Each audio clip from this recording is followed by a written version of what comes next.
आइए हम प्रश्नावली 1.3 के पहले क्वेश्चन को देखते हैं, जो कह रहा है कि सिद्ध कीजिए कि √5 एक अपरिमेय संख्या है। देखिए, √5 हो या √2 हो या √3 हो, हर सवाल एक ही जैसे होंगे। तो आइए इसके हल को देखते हैं, सोल्यूशन को देखते हैं, कैसे इसको हमको सॉल्व करना है। सोल्यूशन,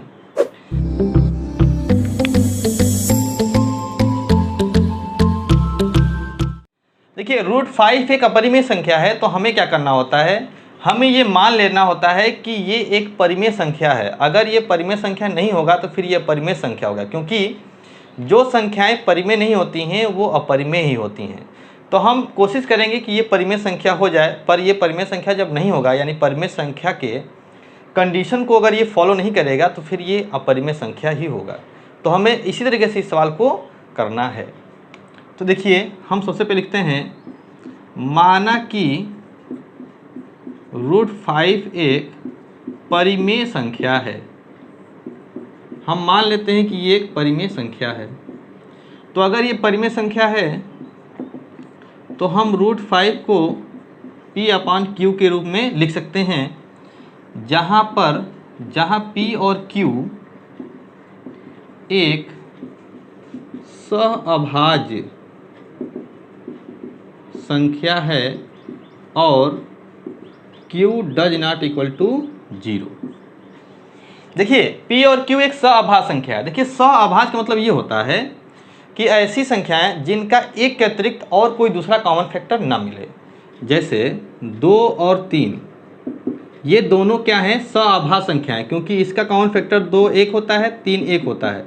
तो इन दोनों का जो कॉमन फैक्टर निकलता है वो निकलता है 1।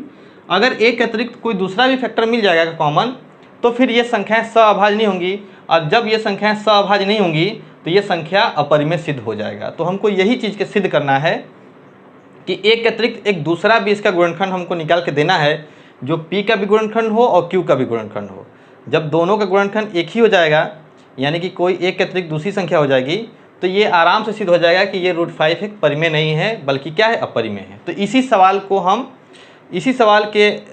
को बेस बना करके हमको इस सवाल को करना होता है। यानी कि हमें इस सवाल में एक के अतिरिक्त दूसरा भी इसका गुणनखंड सिद्ध करना होता है। तो क्या करेंगे, दोनों पक्षों का वर्ग करेंगे।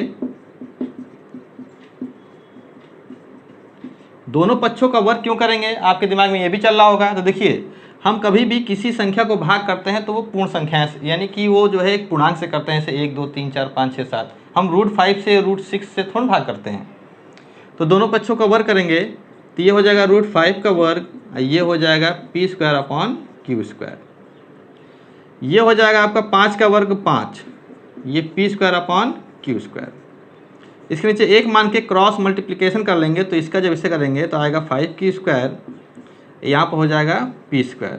तो यहाँ से Q² की वैल्यू आएगी P²/5। ये यहाँ पर इक्वेशन नंबर 1 हो जाता है, आपको इसका जरूरत पड़ेगी अभी आगे। तो देखिए, यहाँ पर Q² = P²/5 हुआ। इसका मतलब क्या हुआ, अतः P² 5 से क्या है, विभाज्य हो रहा है, यानी कि भाग हो रहा है।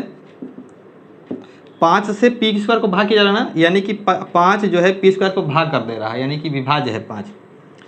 तो जैसे मान लीजिए, यहाँ पर समझने के लिए मैं बता रहा हूँ, जैसे मान लीजिए 10 का स्क्वायर अगर 5 से भाज्य हो रहा है, या 10 का स्क्वायर 2 से विभाज्य हो रहा है, तो 10 का स्क्वायर 100 हुआ, यानी कि 100 तो 5 से विभाज्य होगा। तो 10 भी तो 5 से विभाज्य होगा, यानी कि 10 का स्क्वायर अगर 5 विभाज्य है, यानी कि 100 5 विभाज्य है, तो 10 भी तो 5 से विभाज्य होना चाहिए। तो हम कह सकते हैं, अतः ये ऐसा एक प्रमेय भी है, तो अतः P भी 5 से विभाज्य होगा। ठीक, जब कोई भी संख्या किसी से विभाज्य होता है तो वह उसका एक गुणनखंड होता है। इस प्रकार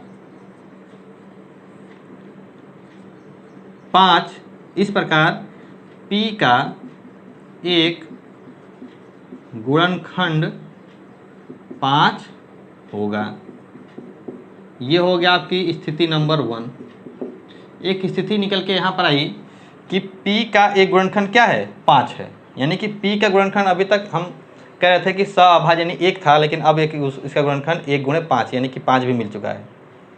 तो अब हम क्या करेंगे, जब p का गुणनखंड 5 है, यानी कि p का गुणनखंड 5 है, तो 5 के बाद गुणनखंड में कुछ और भी संख्याएं होंगी, तो वो संख्याएं हम मान लेते हैं m या मान लेते हैं c, कोई भी संख्या मान लेते हैं, यानी कि 1 भी होगा गुणे में 5 भी होगा, गुणे में कोई और भी संख्या हो सकती है, तो हम वो मान लेते हैं m, और यहाँ लिख देते हैं जहाँ m एक पूर्णांक है यानी इंटीजर है। अब इस p का मान समीकरण 1 में रखने पर, समीकरण 1 आपका ये है 5q² = p²। अब p² जब क्या रख देंगे 5m का स्क्वायर, तो ये हो जाएगा 5q², ये हो जाएगा 25m²। तो यहाँ से m² की अगर वैल्यू निकालें तो ये हो जाएगा 5q²/25, तो 5 बचे 25। तो यहाँ हम देख रहे हैं q² अपन क्या गया m बराबर m², या हम कह सकते हैं m² = q²/5। तो जैसे देखिए ये q² = p²/5 था, वैसे ही m² = q²/5 आ गया। इसका मतलब क्या हुआ, यहाँ पर देखिए लिखते हैं हम, अतः q² 5 से विभाज्य है।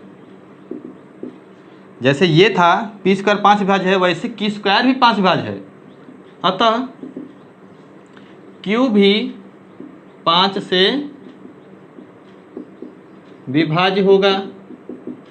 इस प्रकार यहाँ पर p भी 5 विभाज्य था, तो हम लिखेंगे इस प्रकार q का एक गुणनखंड 5 होगा, या 5 होगा या 5 है, तो ये हो गया जाएगी आपकी स्थिति नंबर 2। तो देखिए p का गुणनखंड 5 है और q का भी गुणनखंड 5 है। अभी तक मैंने कहा था कि p और q का गुणनखंड अगर 1 है तो ये सहभाज्य हैं, और 1 के अतिरिक्त अगर ज़्यादा संख्याएं इसकी क्या हो जाएंगी, गुणनखंड हो जाएंगी, कॉमन फैक्टर हो जाएंगी, तो ये संख्याएं सहभाज्य नहीं रह जाएंगी। और जब ये संख्याएं सहभाज्य नहीं रह जाएंगी तो फिर ये √5 एक परिमेय संख्या नहीं होगा, क्या हो जाएगा, ये एक अपरिमेय संख्या हो जाएगा। तो हम लिखेंगे अतः स्थिति 1 व 2 से p व q का गुणनखंड 5 है, गुणनखंड 5 है, अतः p व q एक सहअभाज्य संख्या नहीं है, सहअभाज्य संख्या नहीं है। इस प्रकार √5 एक परिमेय संख्या नहीं है। तो परिमेय संख्या नहीं है तो फिर फाइनली क्या है, तो फाइनली कहेंगे कि इस प्रकार सिद्ध होता है कि √5 एक क्या है, अपरिमेय संख्या। नीचे इस चीज़ को हम लिख देंगे, तो यहाँ पर लिख देंगे अर्थात लीजिए, अर्थात √5 एक अपरिमेय संख्या है। तो स्टूडेंट्स उम्मीद करता हूँ कि आपको ये लेक्चर जो है समझ में आया, और ये क्वेश्चन अगर सामने आ जाए तो आप इसको इस तरीके से ही करेंगे। आप इसकी इतनी बार प्रैक्टिस करिए कि आपको ये एक तरीके से मेथड इसकी याद हो जाए। तो ये था आज का क्वेश्चन, और मैं अगले वीडियो में इसके बाकी के सारे क्वेश्चन को आपको बताऊँगा। अगर ये आपको लेक्चर समझ में आया है तो लाइक करें, अगर नए तो सब्सक्राइब करें, अपने दोस्तों को शेयर करें। Thanks for watching.